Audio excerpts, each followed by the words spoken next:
Prowse-Bishop, and this is the Virtual Business Show.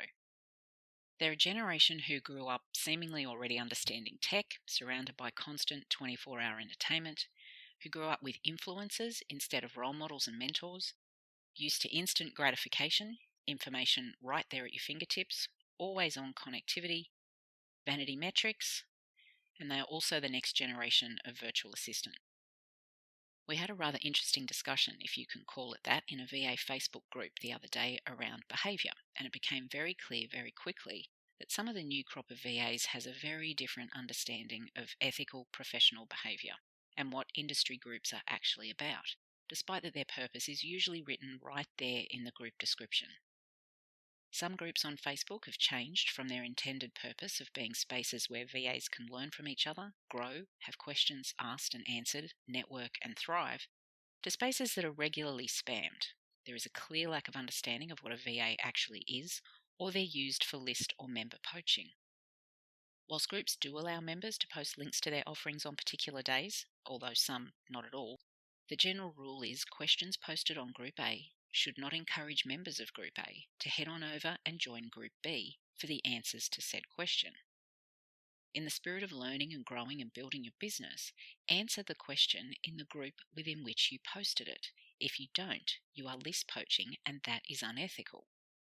To ask a question that appears legitimate, like for example, what is your biggest challenge in your VA practice, then instead of discussing the issues right there on the question, you post responses to comments along the lines of, "Oh, I hear you, I struggled with that myself. I run a Facebook group that teaches you exactly how to overcome these challenges," and then post the link to your group. Or PM me and I can tell you how I overcame this. Then you sell them your course. That is list poaching, especially when it's promotion done on a day not designated as a promotion day. That then becomes underhanded, and that isn't ethical, no matter what spin you put on it. Then there's the, as Kate Toon calls it, questy promo, the promotion hidden within a question.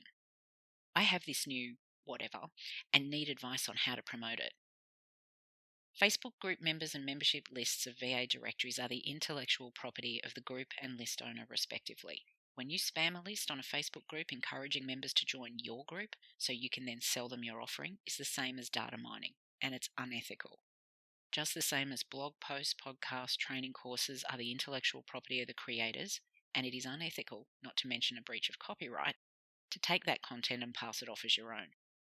Lists take years to build and grow, and it is unethical for you to, well, let's call it what it is, steal that information. Even if you don't view what you are doing that way, that is exactly what you are doing.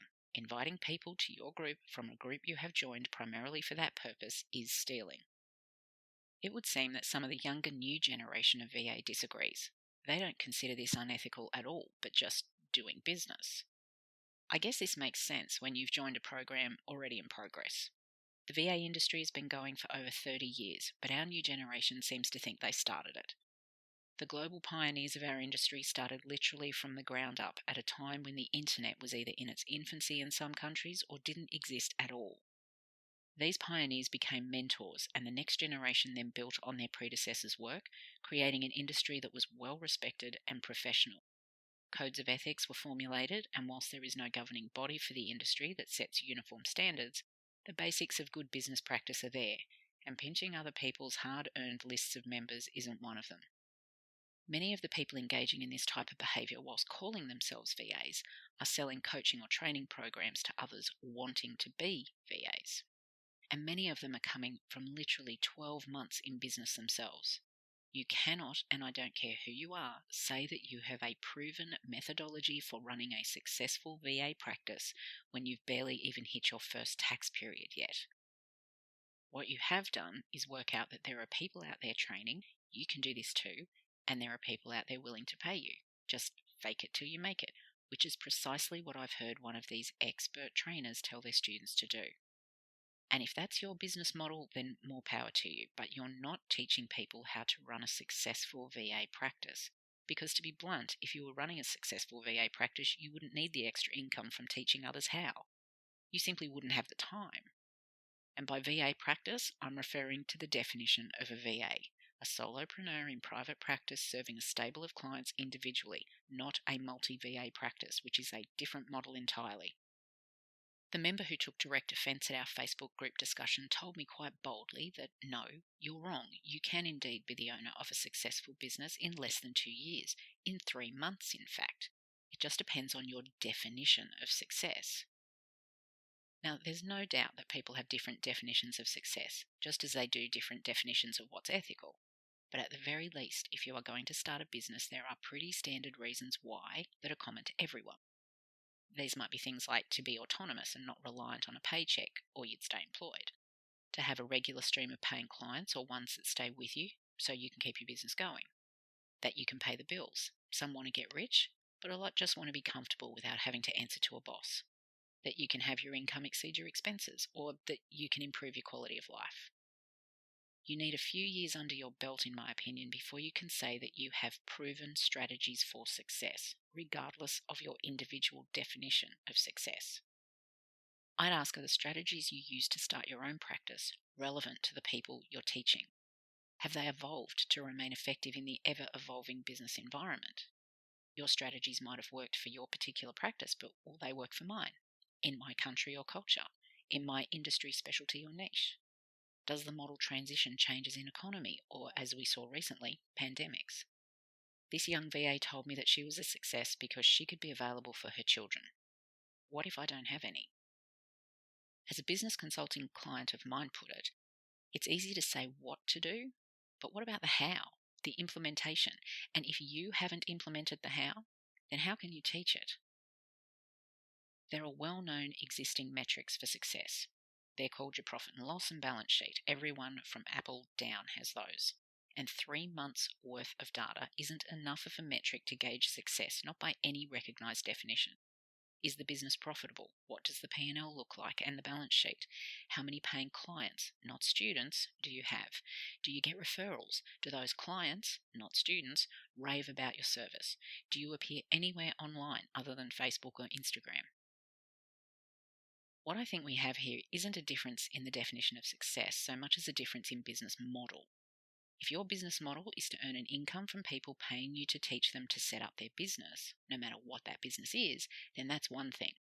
If your model is to take money from people to teach them how to run a successful VA practice, when you've only been in your own for less than 2 years and therefore have limited experience running a VA practice, let alone a successful one, that's a different model entirely, and it has nothing to do with success.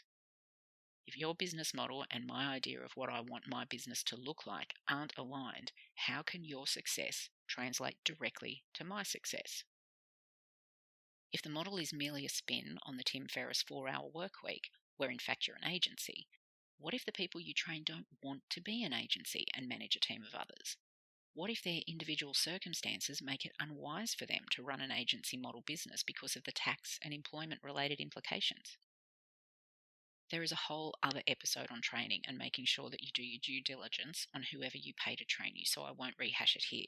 But the key takeaway from that episode is, if you want value for your training dollar, be trained and mentored by people who have walked the walk for years, not months. If I tell you you need life-saving surgery, are you going to go to the best there is, a surgeon with a proven track record of successful surgeries under their belt, or the guy still learning? If you want to drive a car, will you go to the instructor who has driven for years in the style of vehicle you want to drive, whether that's a manual, an automatic, or a B-double truck? Or the instructor who has only ever driven a push bike, and the sum total of their driving experience has been backing out of the driveway, or worse, reading the manual, which, to be blunt, is akin to having a business degree with zero real-world business experience. It is a well-known fact that up to 80% of new businesses fail within the first year of life, with about half of those left going on to survive beyond the 5-year mark. Some of these statistics change depending on which country you are in, but they are similar across the board. It doesn't matter if you have a business degree. A business degree does not teach you how to run a successful virtual assistant practice, or any business for that matter. It doesn't make you an expert. It doesn't give you real-world experience. When I quoted this figure to our group commenter, I was told she had never heard that statistic, and where was I getting my information? Her inability to do a simple Google search was enlightening as to her ability as a VA, since searching is one of the most basic of requirements. I'll include in the resources section links to exactly where that information does come from. And then, of course, there's the old saying, those who can do, those who can't teach. There is no offence to teachers here. The idiom refers to people who have never actually practiced in their chosen profession, but then go out and teach others how to be successful in it. Now, I'm not saying that things should stay the same or never change. Things naturally evolve, and the VA industry is not exempt. However, evolution suggests that the process moves the organism, or in this case the industry, forward in a positive way. From what I'm seeing on social media lately, this doesn't seem to be happening. If we want this industry to continue to grow and thrive, indeed to survive, then it's important we all get on the same page. We all want the same thing, and there is plenty of work out there for us all. My message to the new generation of VAs is simple and is the same advice I give my daughter. You don't have all the answers. Learn to listen to the advice given, not because the people giving it are always right, but because they have more experience of being wrong. You don't have to take it, but like everything in life and business, that's your choice. Mentors trump influencers any day, especially with the ever-changing nature of the business environment. Never underestimate the value of experience and learn from the wisdom of those who have walked the road before. There is no need to go it alone and reinvent the wheel. And if you want to be part of the evolution, be sure you're moving things forward. I'm Prowse-Bishop. Thanks so much for listening.